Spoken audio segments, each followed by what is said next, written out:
right? So, and well, 12 months, yeah, maybe, I don't know, actually. That I don't know. I do know during the French Revolution, they switched it to a 10-day week. And then when Napoleon took over, one of the first things he did was like, this is completely batshit, we're going back to 7 days. Because imagine, like, if every other country in Europe is on 7 days, but you're on 10 days, and it's like, how do you coordinate anything? Yeah. Fun stuff. We could just go by like each day of the, we could keep 365 days. Different of the days. Year, and then rather than like, it's just 27, and then like 183. We could do that. We could. But then how would we know when to go to church? No, because We kids could can't have count. one 365-day. Is that really so important? Not for me so much, but you can imagine how it would be back in the day. You only get one weekend. Yeah, it has to be. No weekend, you just It has to be, I would imagine, I'd be curious to know if Judaism has 7-day calendar, because Old Testament.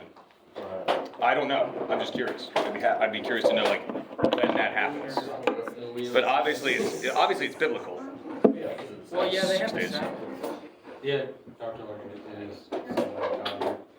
Yeah, so that's awesome. So yeah, so it's very, very, very old.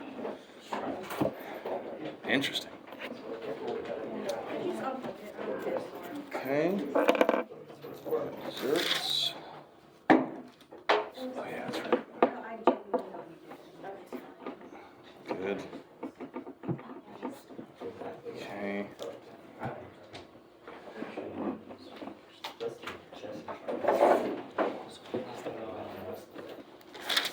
chairs too? Yeah, but like with locks too. Like if they have locks. These are logs. Right, but I also want an option for like, For rolling in your government, yeah.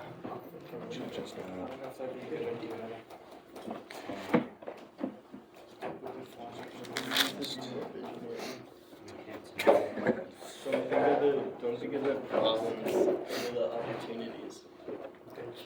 What would the benefit be? You get to Very roll down. marginal. Look how tightly people are packed in. People be bumping into each other. That's crazy. Bro, imagine someone's wrong and you just throw them away from others. You lose your table privileges. Just imagine like we had some sort of like we had like a skip with the rugby ball. And the teammate had like a table, but one person was like propelling you. Oh, like a Like like oar. a canoe. Like an oar, but for like. All right. No, you didn't close that door. All right. So we are going to finish book 3 out today. I will be starting to grade your papers over the weekend, so I hope to get through all of them by the end of the weekend, and then we can schedule the oral component of the exams. I think what I'm going to do is, I haven't decided yet. I might just do random selection for the oral component, so everyone will at least have one oral thing. It just takes a lot of time. I'll let you know. So just added all that tension. So, are you going to do it? What about group meeting? A what? Group meeting. No. They wrote different papers, so it makes it, yeah, it has to be individual. If it was like a group exam, that would make sense, because then I'm going to ask random questions, but since you guys all wrote your own papers, right? You all wrote your own papers. Yeah, of course. Yeah, that was a little worried. Now you're like, yes. Absolutely. All right, so we're going to finish up book 3, but with that all said, I just want to take stock on this, because this is something new. I did this with The Problem of Love, now I'm doing it with you guys, but how are we liking this style? And by that I mean like diving deep into a singular text like this. I like it. You like it, you like it, I like it. you do? Yeah? Okay. You aren't just saying that. Listen, if you don't like it, you don't have to say it now, but tell me, because I need to hear from everybody. But if you guys actually like this, because I think this is great, personally. I feel like I've gone over the Republic a bunch of times in various philosophy classes, but it's much different going like slowly through the entire book rather, or like, yeah, the whole thing, rather than just hearing bits and pieces and talking about the same kind of major points. Right. Like you can see how we can get to like the nitty gritty of stuff, and then you can also see like the reasoning behind those major points, right? So, like instead of just saying like, oh, the rulers aren't allowed to handle money, but the producers are. At the end, we're going to see at the end here of book 3, like he gives his argument as to why, right? Like why they can't handle money and like the dangers of allowing people to possess private property and these sorts of things. So, okay, cool. Well, that's good, because I really like this. I think what I'm going to do for every ancient class is like just pick different dialogues and read them like this. So it'll be a different class every time. So if anybody wants to sit in next year, I'll be doing different stuff. It'll make it more fun for me, because as you guys know, I have to teach this class every spring, which I like doing, but I think mixing it up for me will just kind of make it more fun for everybody. So we're not just going over the same things every single time. Cool. Also, there's just way too much in ancient to go over everything, so you have to just kind of pick and choose. All right, so picking up with book 3, any comments before we get started? Yeah, I have a question. Sure. This is kind of going back. Sure. On. Which section? Sorry, 392, C through D. There's like, it seems like a deliberate confusion in what Socrates is trying to say, but Adeimantus is. So 392C through D? Yes. Then we'll agree about what stories should be told about human beings only when we discover what sort of thing justice is and how by nature it profits the one who has it, whether you believe it or not. This concludes our discussion of the content of stories. We should now, I think, investigate their style, for we'll have fully investigated both what should be said and how it should be said. I don't understand what you mean, but you must. Maybe you'll understand it better if I put it this way. Isn't everything said by poets and stories a narrative of the past, present, future events? So what is it that you think is conflicting? So it's not that it's conflicting, but is there a reason why, like, it kind of seems like deliberate on why he added this element of confusion? So like with Adeimantus saying like, I don't know what you mean? Exactly.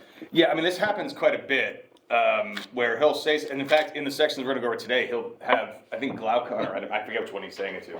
They're like, so do you know what I mean by this? And he goes, actually, I don't know what you mean. And then he explains it, and he's like, I still don't know what you mean. And then I think maybe it's because it's so distinct from what's normally thought of. Like, we wouldn't ever think of challenging how, for instance, they used to have these things called rhapsodes. So rhapsodes used to travel from city to city, and they'd show up and they would like recite Homer, like that was their job. And it's very strange to tell a rhapsode how to do their job if you are not a rhapsode, right? So he's like, we need to like train people in how to do something, but we are not the ones that are actually in possession of the skill to properly orate. But we can recognize that. So something that happens in the Ion, which is about the rhapsode Ion, Socrates points out like, wow, when I listen to this guy Ion talk about Homer or recite Homer, like I'm taken away, like I'm like completely transported, and I'm just like all in, and I love it. But when I ask Ion to like explain the virtues that he's so good at talking about, he can't, right? And so that's, it almost is like we're being put under a spell. And so he's like, we need to like make sure that we don't allow these people who are like very good at their craft to tell these stories and tell them in such a way that we're sort of carried away by the words that they're saying, as opposed to like making sure that the words that they're saying are actually good for us. I think maybe that's what he's kind of getting at, that we need to make sure that we're communicating the right messages and communicating the right way. Because again, he's going to be talking about this a little bit later in the stuff we're doing today, where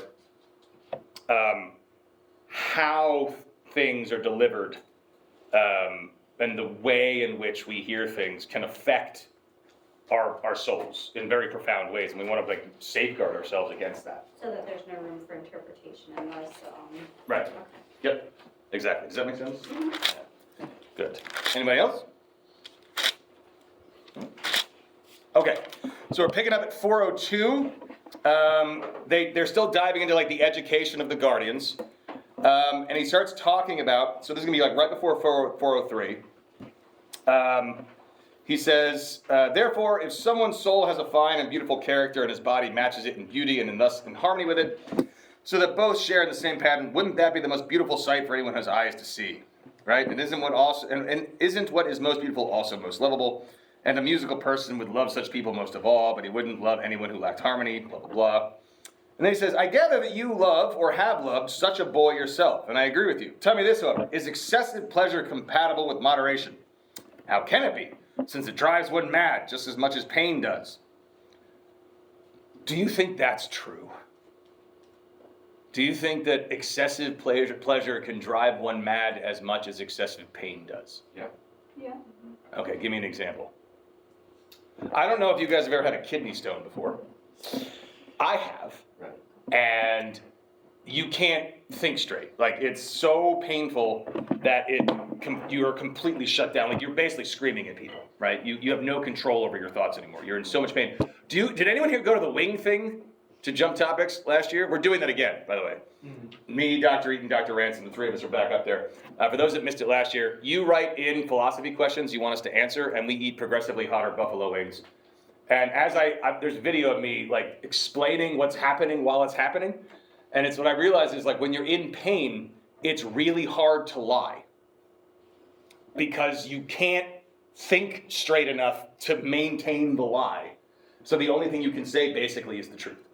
Right? And so like when you're in pain, you lose part of your mental faculties. But do you think pleasure is the same way? Is it as bad as that? And what kind of pleasure would that be? Well, I would more refer to it as like a romantic pleasure. Pleasure to me, that's something that is inherently irrational, and you can't really think through it. No, good, right? So if you find yourself like in the throes of romantic passion, like you do definitely, it's almost like you're intoxicated, basically. Well, I Yeah. have another one. Yep. So you know after Thanksgiving when you're really full, Yeah. like what do you want to do Sleep. exactly? Yeah. Exactly. I love how we went from like, so you're in the throes of romantic passion. Ooh, like Thanksgiving. But it's true, right? It's like an orgy of food. Yeah. Like gambling addiction. Like, Oh, yeah. You just, like, you get blinded by the chase of that, like, big reward that you, like, some people just lose track of how much money they lose in pursuit of that reward. Yeah, they've actually done studies where it's not the winning. Yeah. It's not the winning you're addicted to, it's the possibility of winning.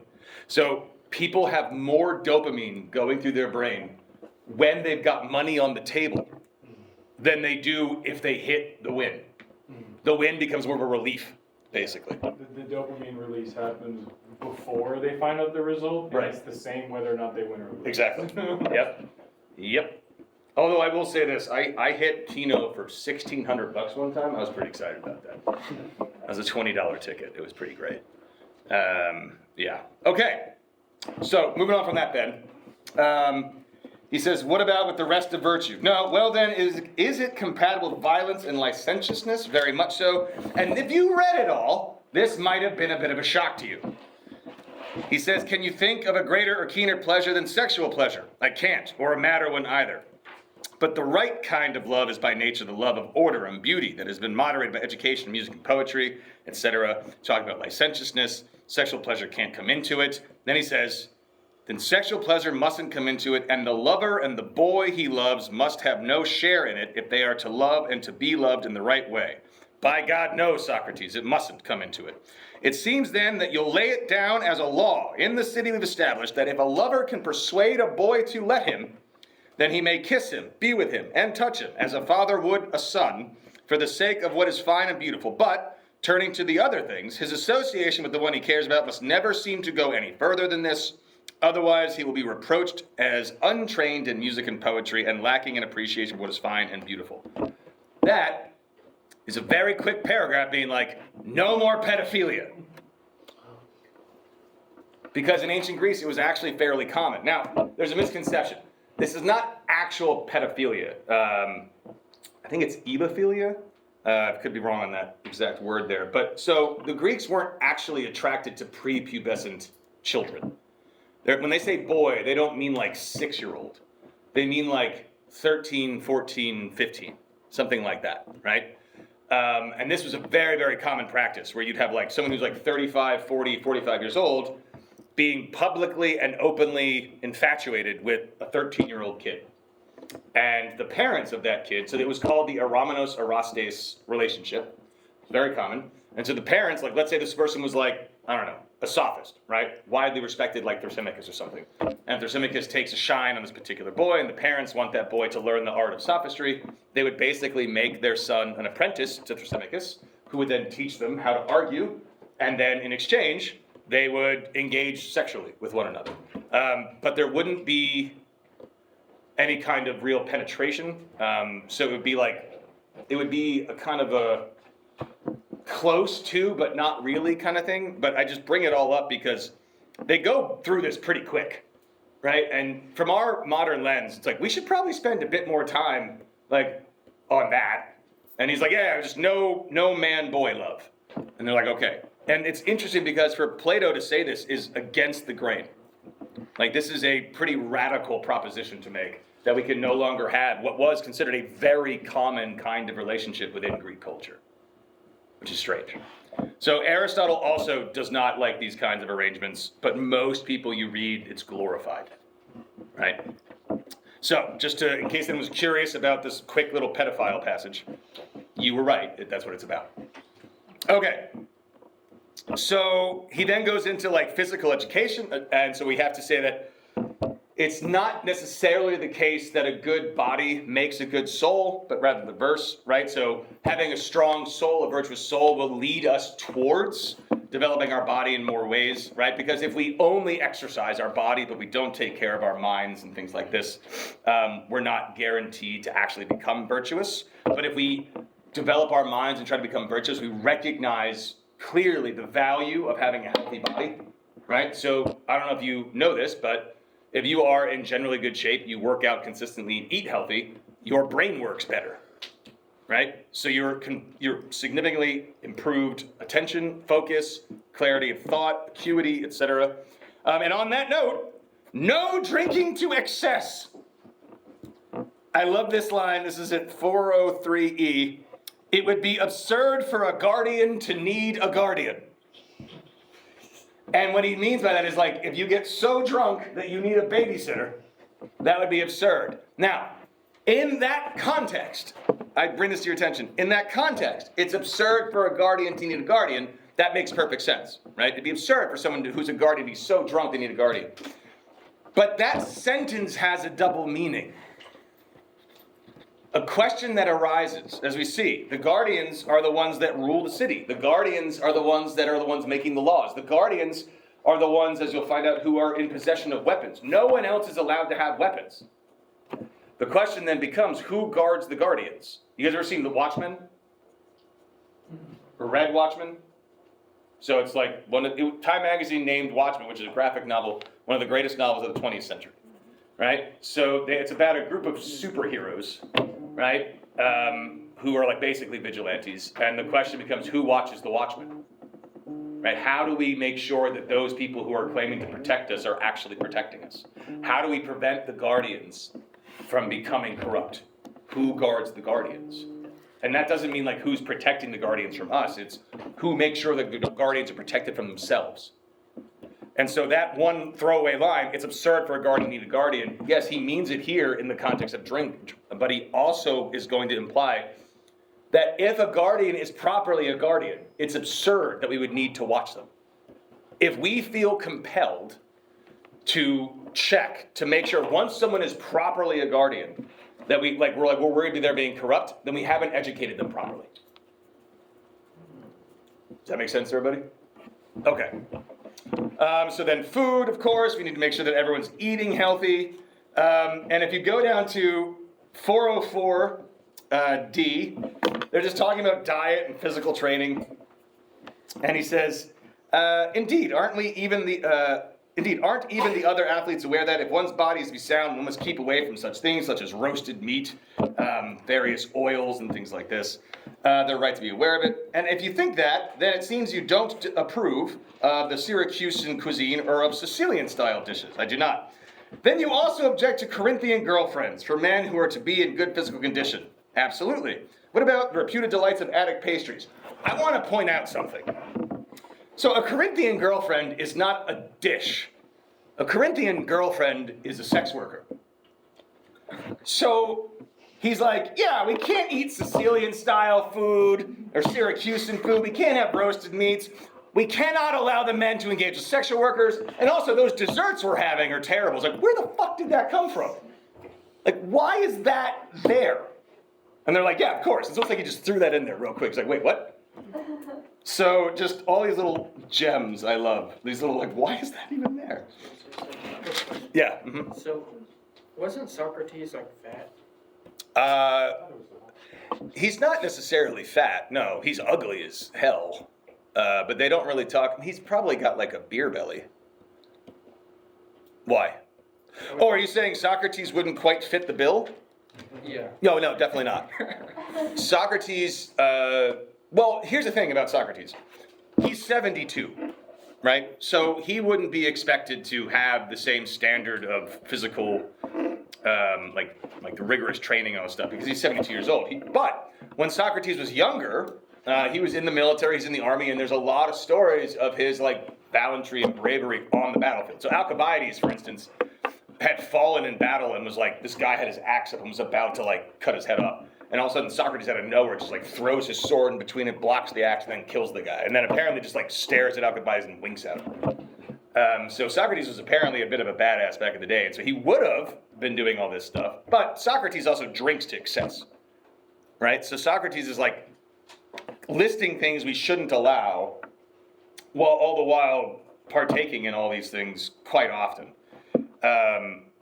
And so the drinking to excess, that becomes a question of, well, Socrates seems to be able to handle it, right? Socrates drinks to excess for sure, but he's always the last guy at the party, and he's still talking about philosophy. He never misses a beat. He never loses a step. So he's not just having like, and if you guys have read the Symposium, which is about a drinking party, they talk about love, Socrates is, at the end of the night, Socrates is still awake talking about the differences between tragedy and comedy as far as like playwrights are concerned. Meanwhile, everyone around him is like passed out, wasted, slobbering on themselves. Alcibiades shows up hammered, and Socrates is drinking more than him, and he's still having profoundly deep philosophical discussions, right? So Socrates, despite drinking more than anybody else, doesn't need a guardian, right? So the question is, what's excessive for one person is not excessive for another, right?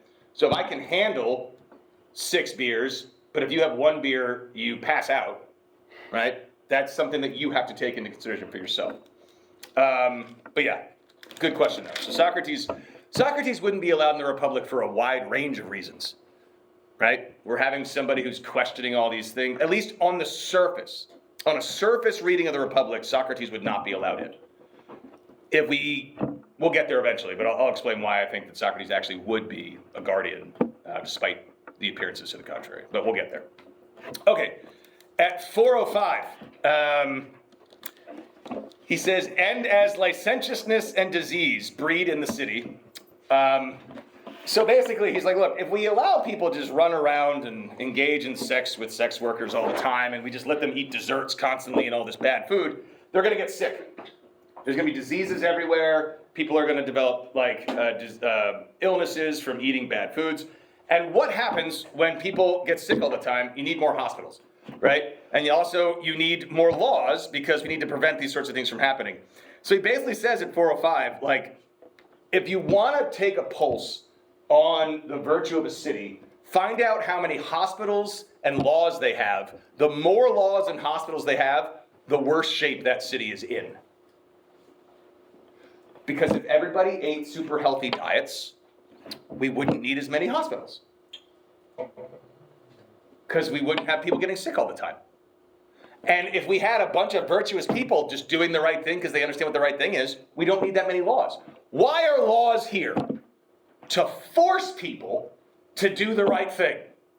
Because does anyone here, I really hope the answer is unanimous, is anyone here not murdering people because it's against the law?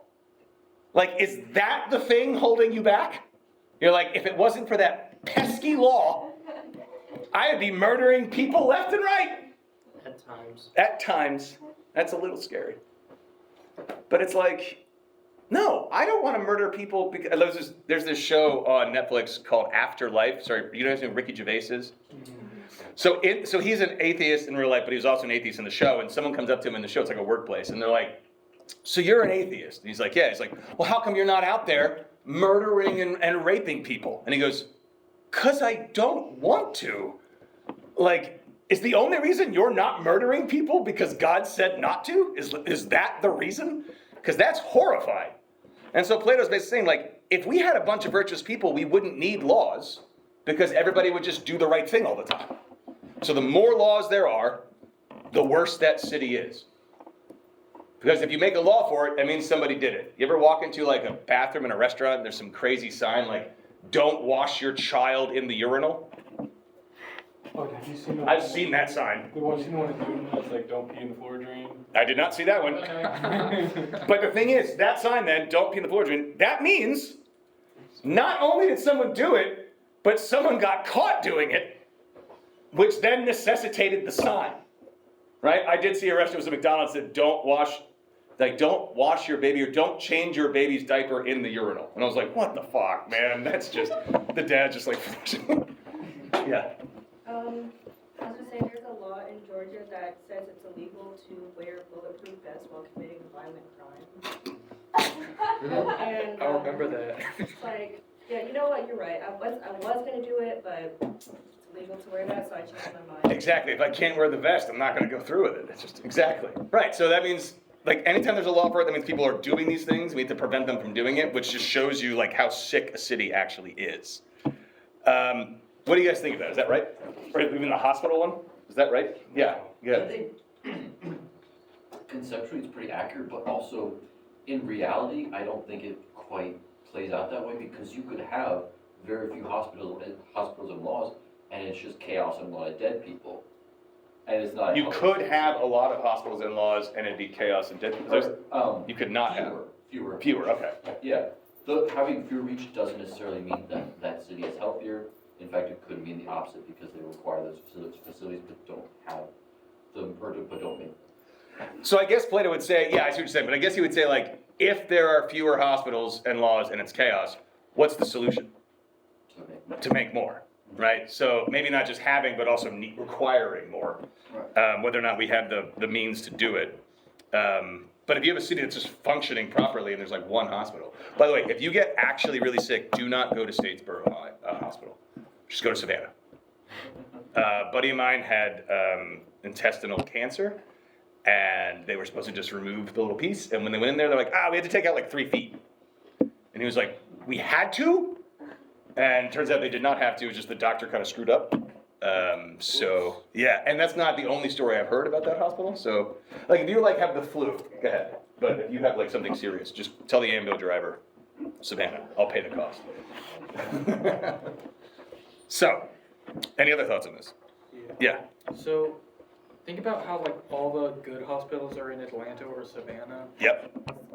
That doesn't mean the city's bad, it just means there's more people there, like population-wise. True. But imagine, okay, put it in perspective. So let's say there's, I don't know, how many hospitals are in Savannah? Let's just say there's 4 on it, right? Savannah's not that big. Let's imagine Statesboro had 9 hospitals. If you came to Statesboro and there's 60,000 people here and there's 9 hospitals, wouldn't you be like, what's going on here? Like Memphis is a medical hub, like massive amounts of hospitals. Like, what's the children's one? John, Joseph? And then there's like 3 of those. University of Tennessee, which is in Knoxville, their medical school's in Memphis, right? And the reason why there's so many hospitals in Memphis is because it's right on the Mississippi River, because it had horrific malaria outbreaks all the time, which required all of those hospitals, right? And so Plato's got a point, but at the same time, you are right. It could be like, well, we have hospitals because we have a lot of medical researchers here, and we have like, the kind of stuff in the city that doctors who are doing these things want to participate in. But the thing is, like, for Plato, it's almost like he's saying, like, but if we had healthy people, we wouldn't need medical research, because there wouldn't be all these, he even says there's like new diseases. Like, we had to invent names for diseases. Like, he even says flatulence. That had to be invented as a word, as a condition, that people have chronic gas because they're not eating properly. If people ate properly, they wouldn't have that. So we wouldn't need a name for it, and we wouldn't need to treat it, and we wouldn't need a specialist. That makes sense. Yeah. Does eating properly cure malaria? It makes it Not- less bad. It makes it less bad, probably, yeah. Okay, sure. Like, if you eat healthy and exercise all the time, you will get less sick typically than someone who doesn't. Sanitation. Yeah. If you have a clean city, less illnesses, et cetera, et cetera, et cetera. So it's an interesting idea that he goes through all this. So we're getting into some good stuff here. This is where it gets weird. 407D. Okay, I'm just going to read this and then we're going to talk about it. Therefore, won't we say that Asclepius knew this? Asclepius is like basically a god of medicine. So when Socrates dies, he says we need to sacrifice a rooster to Asclepius. So that he taught medicine for those, like very medical guy, for those whose bodies are healthy in their natures and habits but have some specific disease.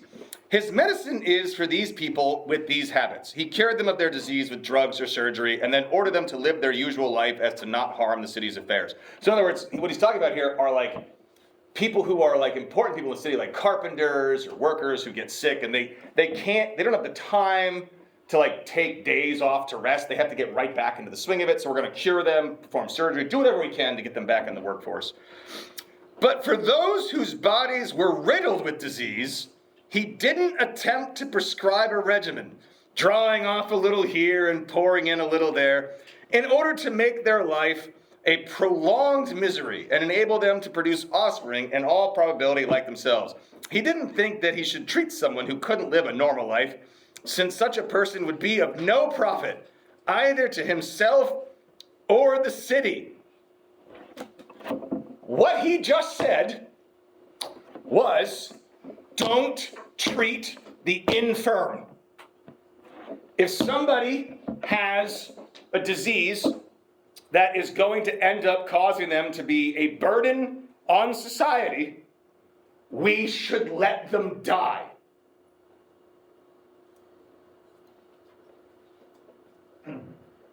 That's the tragedy of the commons. Sorry, what? Tragedy of the commons. Explain I that. remember the guy's name, he wasn't an anthropologist, I think he was a sociologist. You know, it's by taking away too many resources from the environment and competing with others. Yeah. You are, you know, overexerting the environment. Is that Thomas Malthus? No, George, I don't wanna say George. Forgot what his name is. It could be George. But you're right. So basically what he's saying is like, we only have so many doctors. We only have so many resources, right? We can either A, spend our time with those doctors and our resources on those who have a chance of getting healthy and then contributing to society, or we can spend even more time and resources on those who are going to just basically need a doctor 24/7, and they're not really going to get that much better. They're always going to need medical assistance all the time. This is someone who's got like a live-in nurse. Now that person, that live-in nurse, could be out helping other people, but they have to spend all day, every day, helping this one person who's never really going to get better anyway. And all we're doing is just prolonging that person's life, which is already miserable. Right. So it's not only good for society that we let them die, it's good for them. Because who would want to live? And, I mean, not only are you prolonging their suffering, but you're prolonging the suffering of the person who has to take care of them. Exactly right. That, to where you can end up with like sick family members and you're almost wanting to pull the plug. Yep. Not like for their sake, but for yours. Plato would say, pull the plug for everyone's sake. For your sake, who's pulling the plug, for the person whose plug is getting pulled, The pluggy. and also the medical staff. Shoot, we're going to go 1, 2, 3.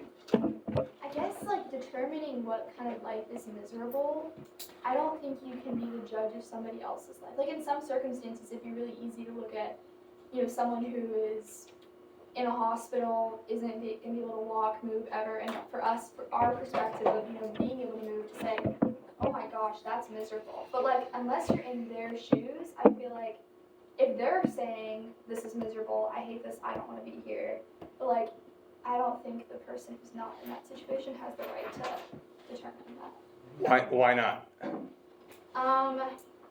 Just because I don't think it's your life and you're judging quality of life. Like, everyone has a basic right to life, and you're infringing upon somebody's right to life based on the opinion that seems miserable. So I'm not sure Plato's going to agree with that basic right to life part.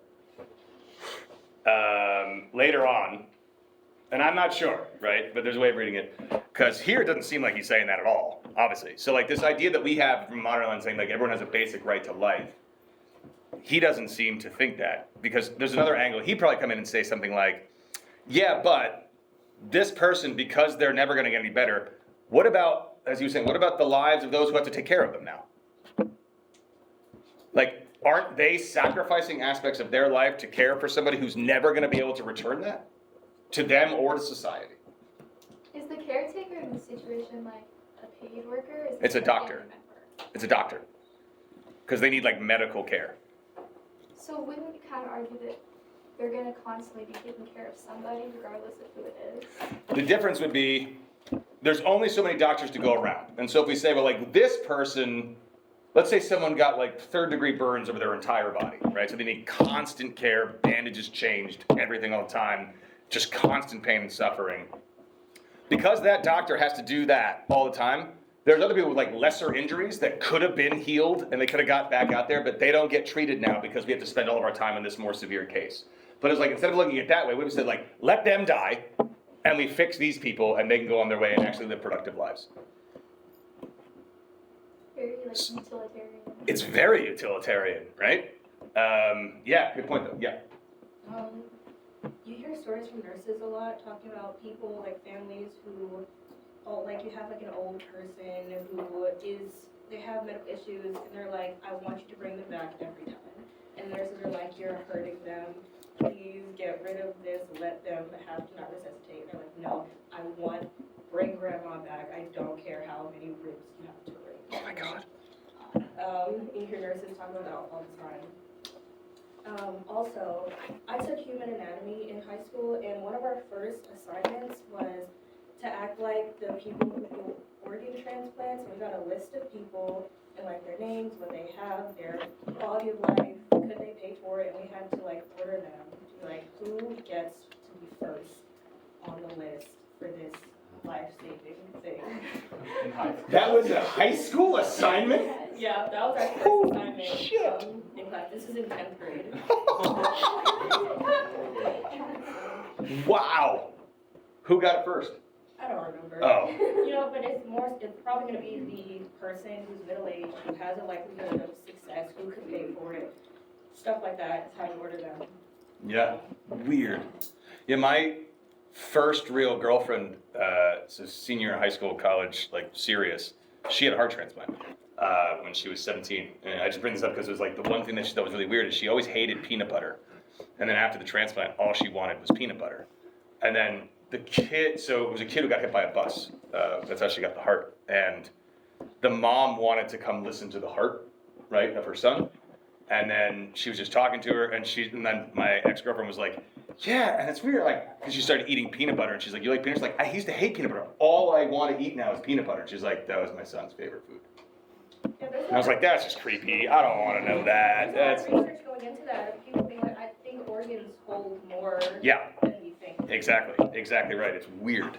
Yeah. Yeah, so just to, I guess, like, play devil's advocate, the first thing I thought of when we were talking about, like, this idea of, like, people's quality of life is, that's kind of a slippery slope, you know, because it's like, there are certain cases where it's like, okay, they're completely debilitated, like, they don't really have much, like, ability to understand the world around them, interact with the world around them, but also, like, I think of cases where it's like, it progresses over time, and throughout the time that they're experiencing these diseases, illnesses, whatever, they do have productive potential. Like, for some reason, maybe it's because it's philosophy, but I was thinking of Nietzsche, and like later in his life, how he had like chronic headaches and things like that. Yeah. It's like, well, it's Nietzsche.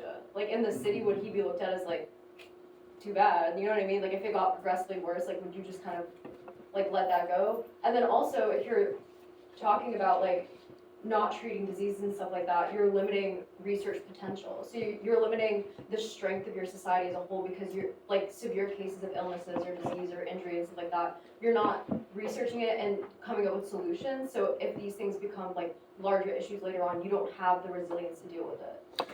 Yeah, so the point you made about like, well, it's Nietzsche, so we not treat it. I think for Nietzsche, you would treat it until the point where he had like probably his third stroke. Yeah. Right, where he's just like like not even there anymore and he's just completely catatonic, at that point you're like, if he dies, he dies. Like, we shouldn't be keeping this guy alive. Like feeding tubes, right? Stuff like that where you're not even conscious, they'd be like, no, we don't need that. And this idea of like the bodies are riddled with disease. So you're right, but Plato is not saying that we don't research the diseases. He's saying at a certain point, you're too far gone, right? So he even says like right there at 408E,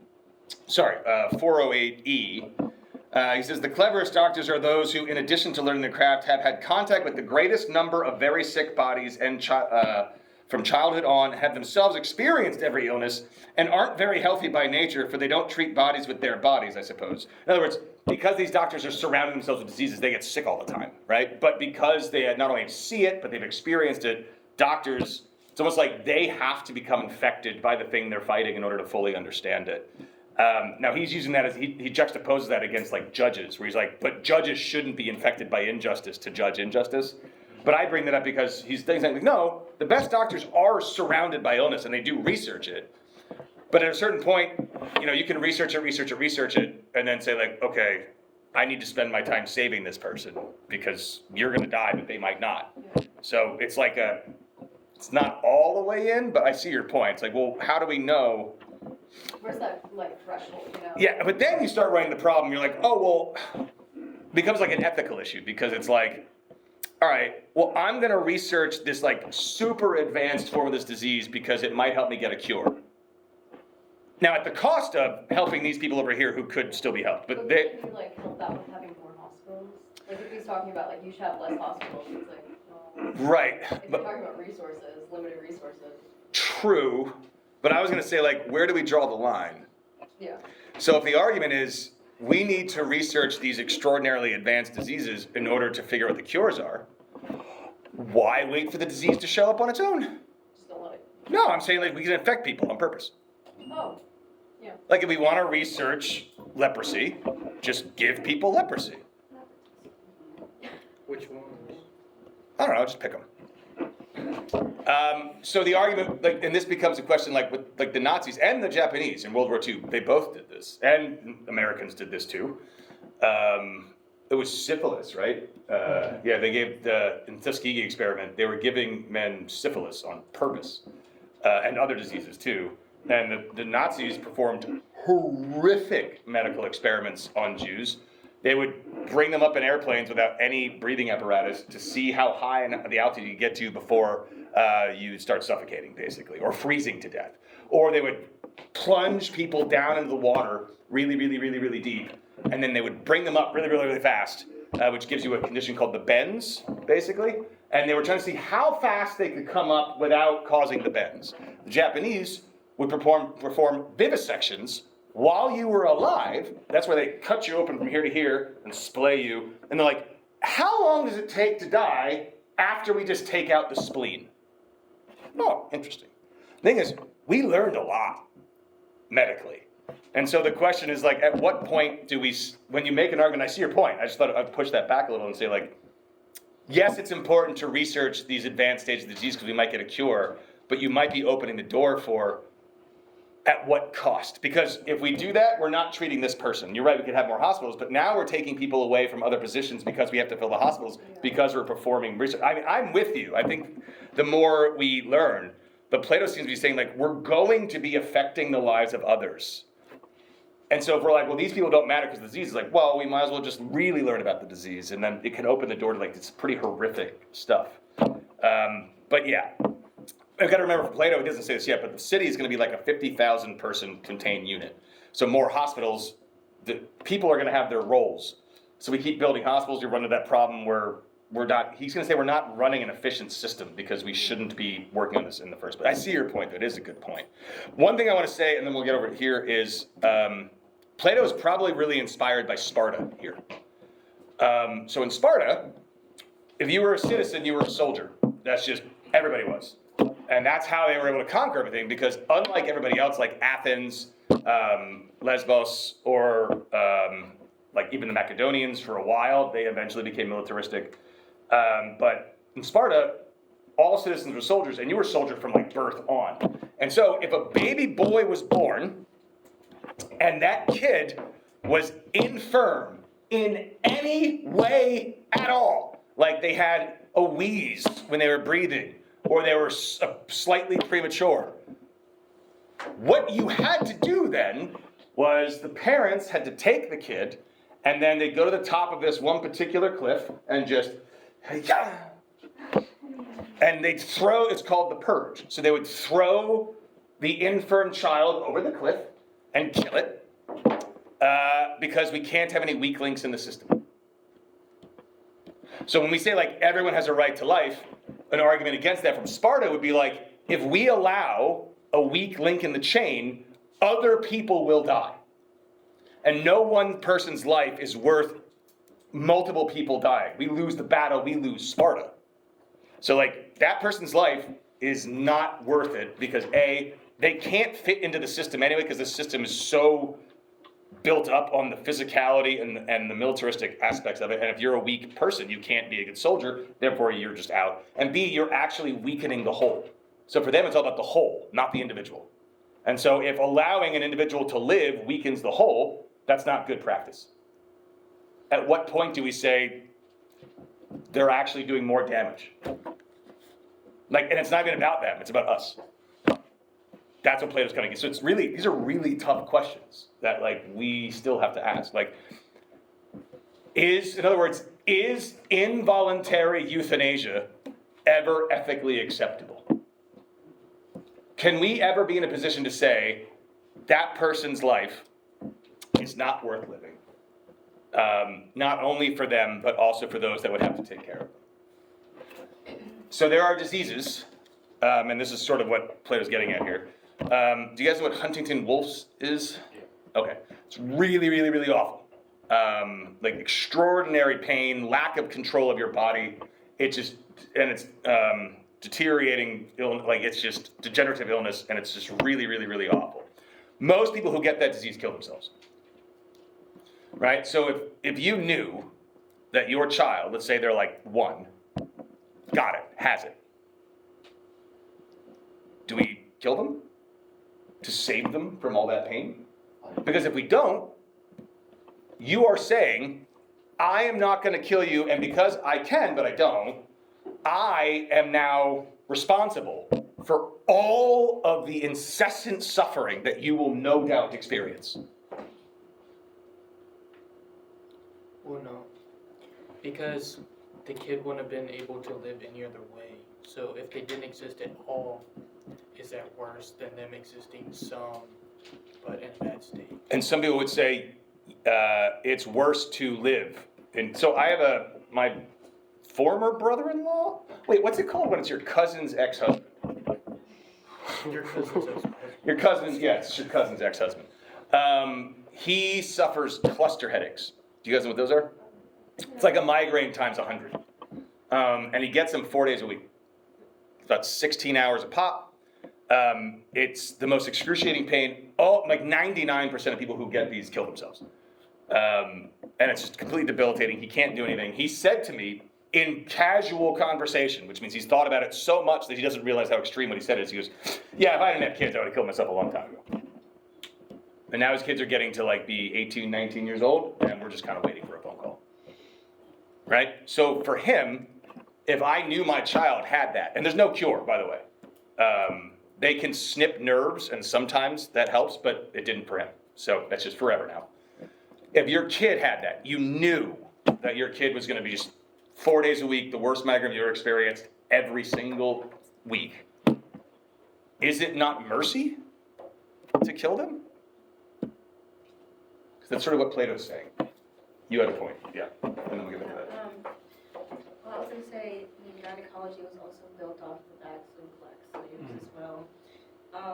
And I was going to say, so in terms of like who gets to live, I mean, we already do that in like war times. When you have to bring people in, it's like this person.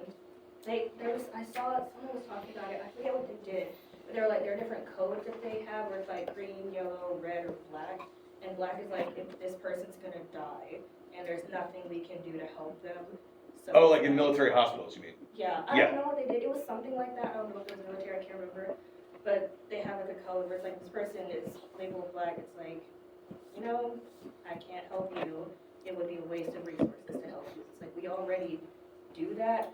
I'm not saying that it needs to transfer over into like everyday medical. I hope that doctors don't treat people like that, but that is something that society already does and seems to be a normal thing, I guess.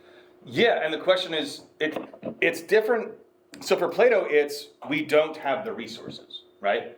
Obviously, if we had the resources, we could help people, but since we don't, because we live in the real world, we have to make those kinds of priorities, right? I can spend all day trying to save one person who's probably going to die, or I can actually save 20 people throughout the day. Was it? And then yeah. So, speaking as to a parent's perspective on what you would do if your child was extremely ill,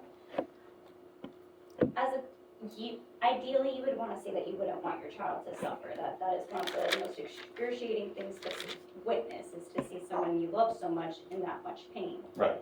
But ultimately, I think it comes down to people being too selfish, and they would think about their own pain if that person wasn't there.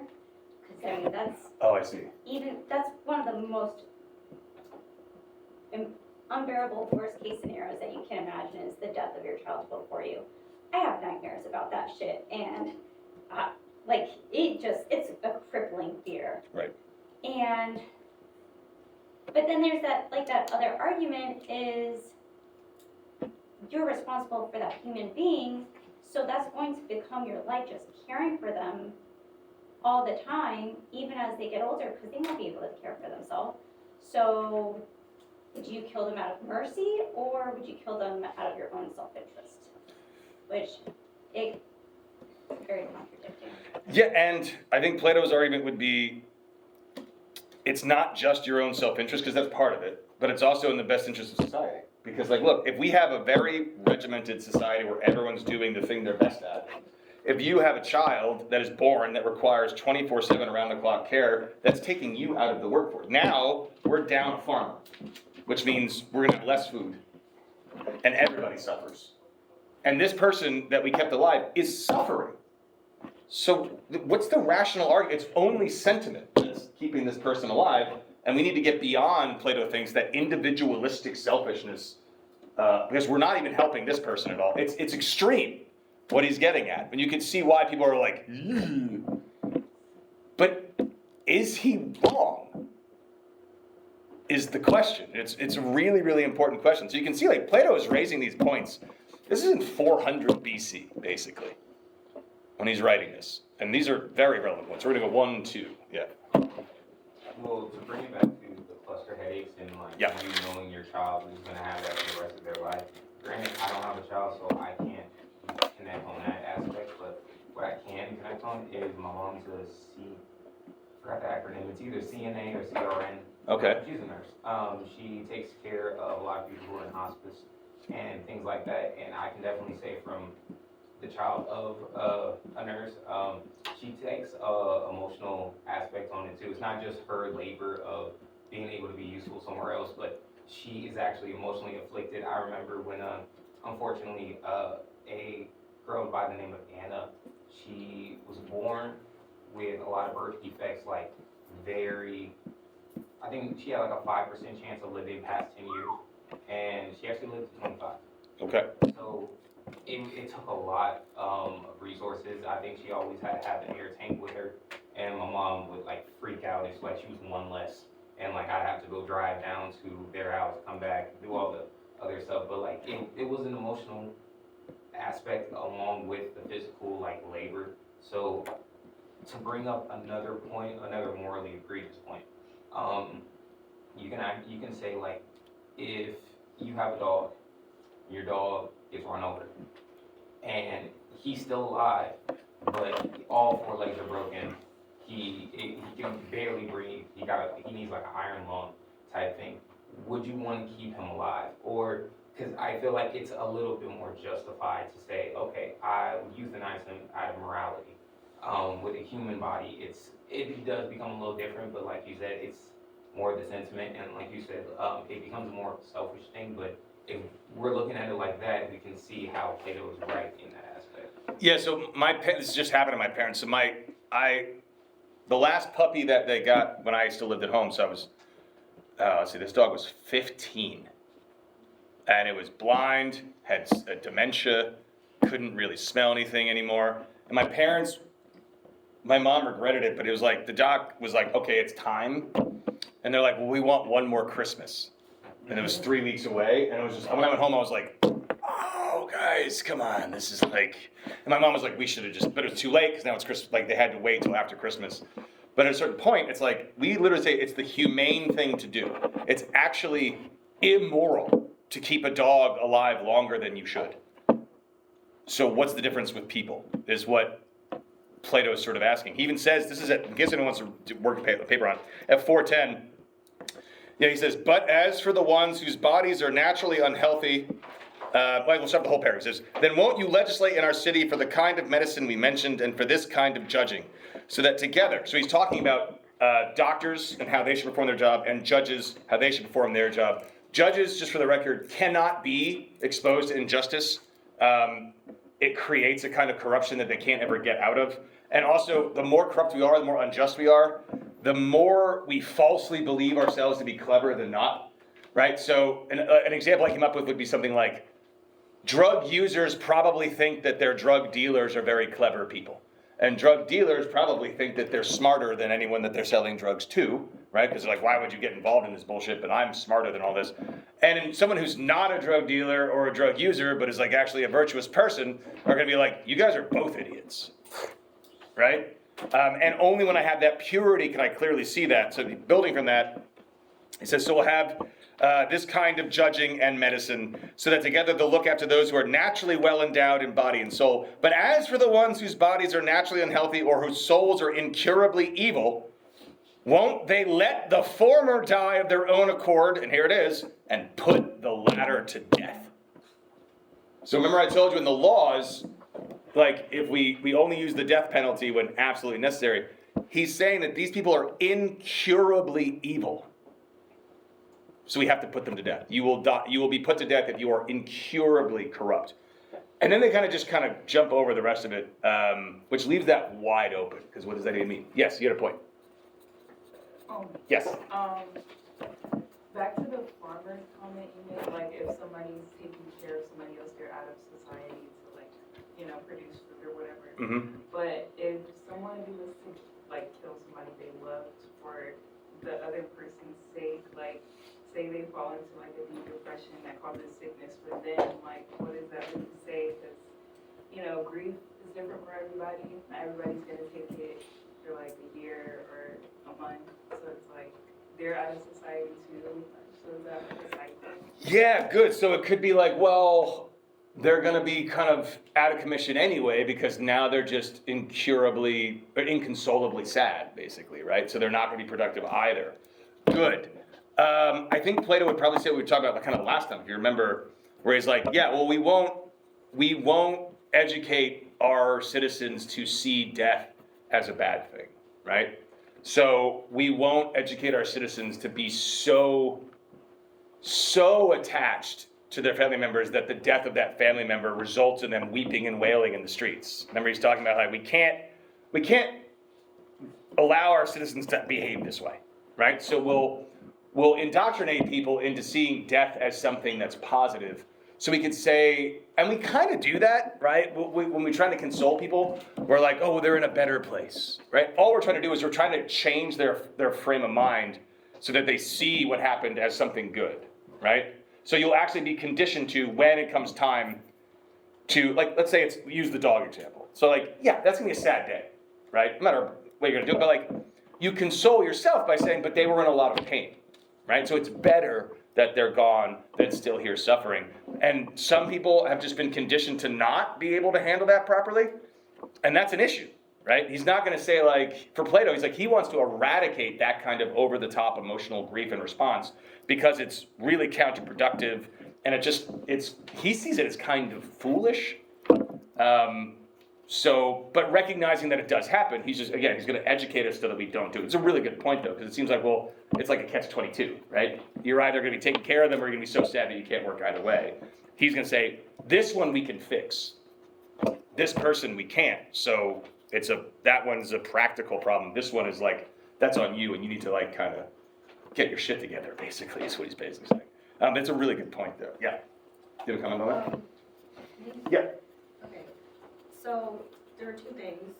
One, it seems like we can justify the killing if it's in the best interest of the person, but like no one has really brought up it being in the interest of society, so I don't know if we can justify it through, it'll be better for society. It's more so, well, the person was in pain and it's mercy sort of thing. So, yeah.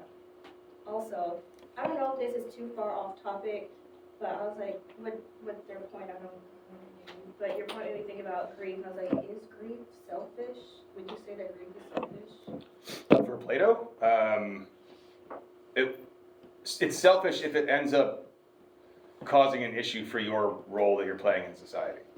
So for instance, if you were a ruler and your wife died, and then you're like, I'm taking a month off to grieve, they're like, no, that's bad. You can't do that because you are needed here. Like, you grieving for a month, you are shirking responsibilities that are going to really affect people in a very serious way. So you need to get past yourself and recognize that you have a duty and a responsibility to society. Like, you are here to better society, and society's here to better you, but you have a duty to do that. And so if we like focus so much on ourselves, even if it's in the sense of grieving, that is going to be problematic for him. And just to answer your first point that you made, for Plato, it is absolutely about the good for society. So, as I said, for him, it's kind of like Sparta. Yeah, we're killing your baby, but we're doing it for the good of the whole. Yeah, I'm saying like now in a contemporary. Oh, now in a contemporary sense. To just be like, if it's for the betterment of the person, I can find a way to justify it. And it's like, I'm not going to kill this person for society. Right. Only if it matters. Yeah, no, that's a good point. It's like, it's just better for society if, people with green eyes didn't exist, Like, where do you draw the line? That's sort of the issue that starts popping up. Once you start making those arguments, you can see how, like in Sparta, it's like, well, we need good military people. In Athens, like, where's that line? Exactly. Yeah, that's good. There's a hand over here. Okay, you got some? Like years ago. Years ago. Got it. Okay, so in the last 15 minutes here, jump ahead to, let's see where we're at. 4:11. So he's talking about how the guardians need to be balanced, right? So we need to make sure that we do physical training and training of the mind or the soul in equal parts. If we do nothing but physical training, we end up with brutes. And if we do nothing but intellectual training, we end up with like pushovers, basically. Like he's like, and if people read too much poetry and they don't work out, they're not good for society either, right? So what we need are like warrior poets, basically, right? That's his goal. We want people with a fighting spirit who also understand philosophy, right? So if not, our souls become corrupted either way. So then, he then separates, this is an important part of it, he then separates out the cream of the crop of the guardians. So now, up until this point, the guardians are the soldiers and the rulers. And he's like, well, even within the guardian class, who are better at, physical stuff and also the sort of mental components, there's going to be better guardians amongst the guardians. There are going to be people who are just more inclined to virtue than the other ones. And so we need are, he brings these people at the top of the top, they're now the guardians. And this is at, 412, where is it? He actually says the word auxiliary. It's like Top Gun.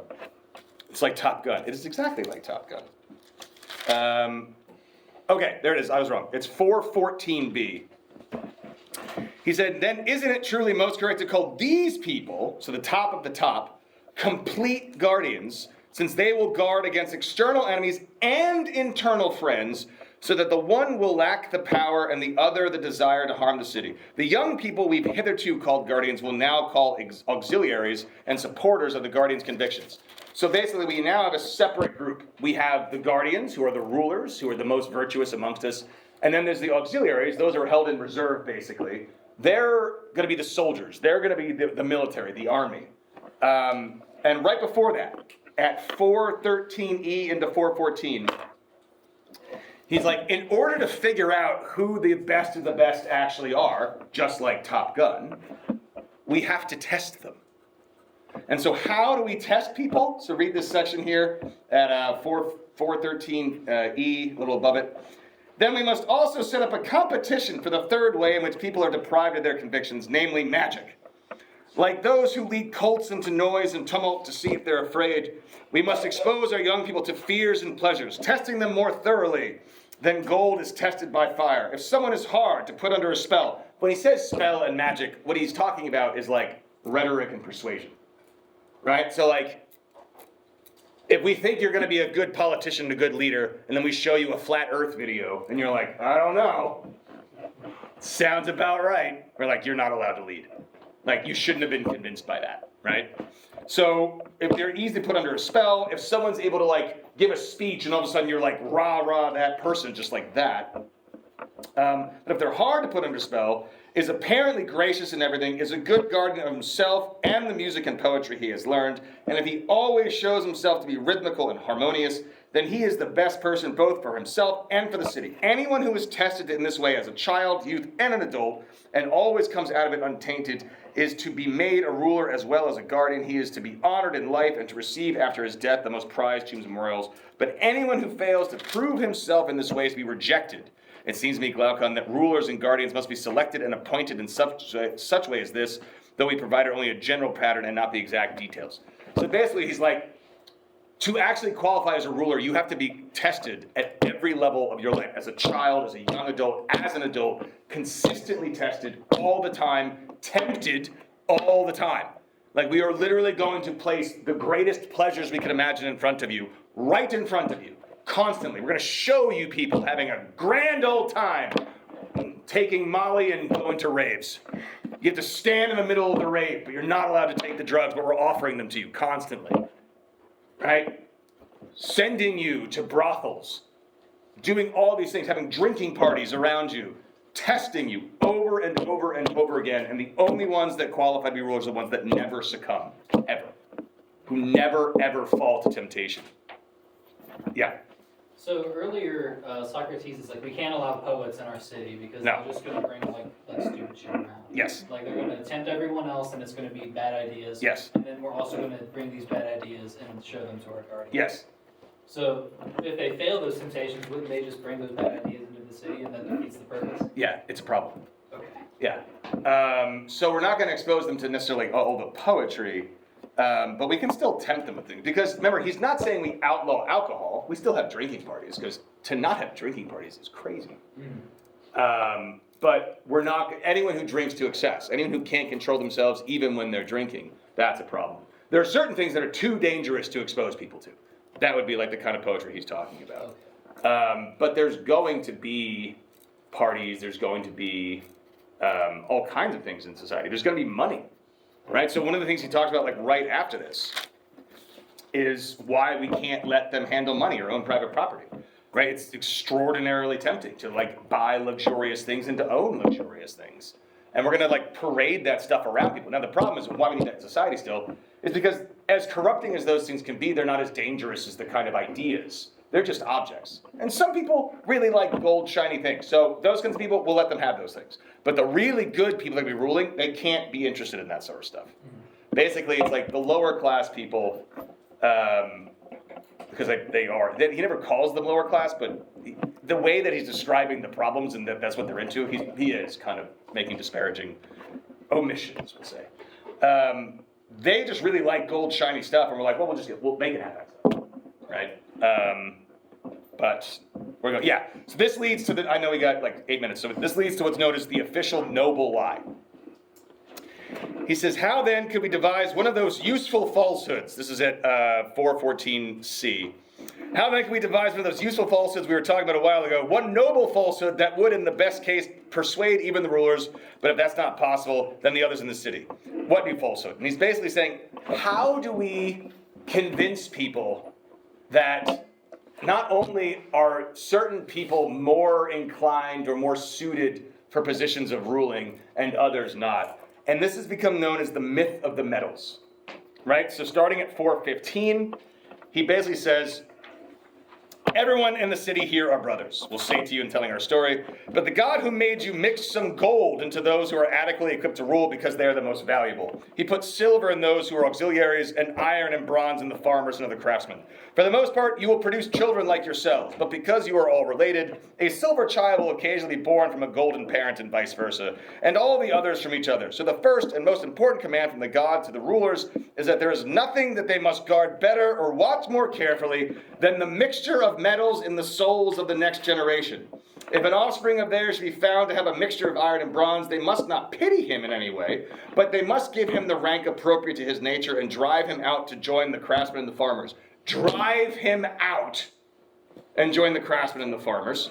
But if an offspring of those people is found to have a mixture of gold or silver, they will honor him and take him up to join the guardians of the auxiliaries, for there is an oracle which says that the city will be ruined if it ever has an iron or a bronze guardian. So, do you have any device that will make our citizens believe this story? I can't see any way to make them believe it themselves, but perhaps there is one in the case of their sons and later generations and all the other people who come after them. In other words, what he's saying is something fascinating. He's like, look, this is the myth, this is the lie we're going to tell people. The problem is everybody who's older already knows this is bullshit. But we'll start telling it now to all the children, and they'll believe it, and their children's children will believe it, and their children's children's children will believe it. If you make the lie big enough and tell it often enough, people will have no choice but to believe it. That was Goebbels. Do you guys know who that was? He was the propaganda minister for Nazi Germany. Question. Why is it pronounced Ger when it's like G-O-E? German. It's German. Yeah. Yeah. So it goes, why do French not say S? Because it's French. Because it's prettier. Yeah. So, basically what he's arguing is that to the best of our ability, people with gold souls breed with gold souls, silver with silver, bronze and iron with bronze and iron. So eugenics. Yeah. This is the beginning of the eugenics project. Yep. So keep that in mind, and we're going to close out book 4 here. This last passage, book 3. This last passage is where he talked about private property. So I'm going to read the whole thing. He says, consider then, this is at 4:16d and e, into 4:17. Consider then whether or not they should live in some such way, this is the guardians, as this, if they're to be the kind of men we describe. First, none of them should possess any private property beyond what is wholly necessary. Second, none of them should have a house or a storeroom that isn't open for all to enter at will. So no privacy at all. No privacy for the guardians. None. Third, whatever sustenance moderate and courageous warrior athletes require in order to have neither shortfall nor surplus in a given year, they'll receive by taxation on the other citizens as a salary for their guardianship. You only make enough money to live. Fourth, they'll have common messes and live together like soldiers in a camp. We'll tell them that they always have gold and silver of a divine sort in their souls as a gift from the gods, and so have no further need of human gold. We're lying to our guardians, which is just fascinating. Indeed, we'll tell them that it's impious for them to defile this divine possession by any admixture of such gold, because many impious deeds have been done that involve the currency used by ordinary people, while their own is pure. Hence, for them alone among the city's population, it is unlawful to touch or handle gold or silver. They mustn't be under the same roof as it, wear it as jewelry, or drink from gold or silver goblets. In this way, they'd save both themselves and the city. But if they acquire private land, houses, and currency themselves, they'll be household managers and farmers instead of guardians, hostile masters of the other citizens instead of their allies. They'll spend their whole lives hating and being hated, plotting and being plotted against, more afraid of internal than of external enemies, and they'll hasten both themselves and the whole city to almost immediate ruin. For all these reasons, let's say the guardians must be provided with housing and the rest in this way, and establish this as a law, or don't you agree? I certainly do, Glaucon says. Yeah.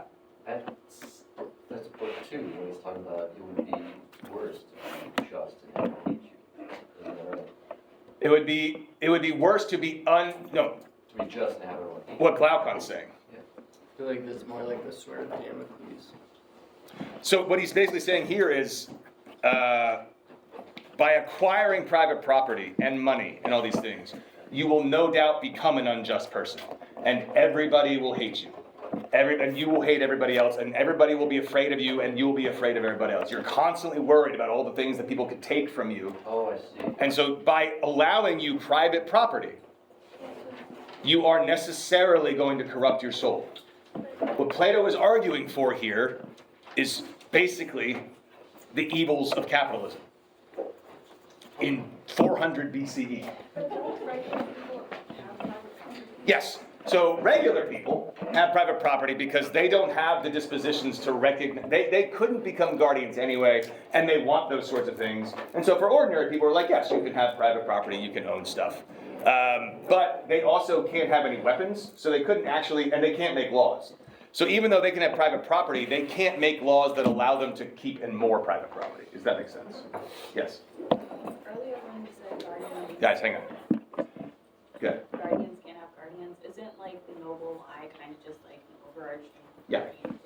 Yeah, so basically we're creating a lie that then guards the guardians. It keeps them from corrupting themselves. That's exactly right. So we are guarding the guardians in a sense. Panopticon? Yeah. Yeah, so the Panopticon, where it's like the prison where everything's visible at all times.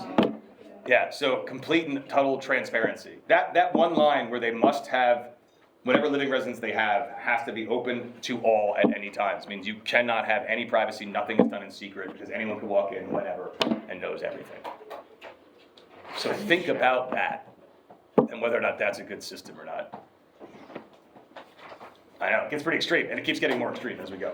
So, awesome. Thanks, guys.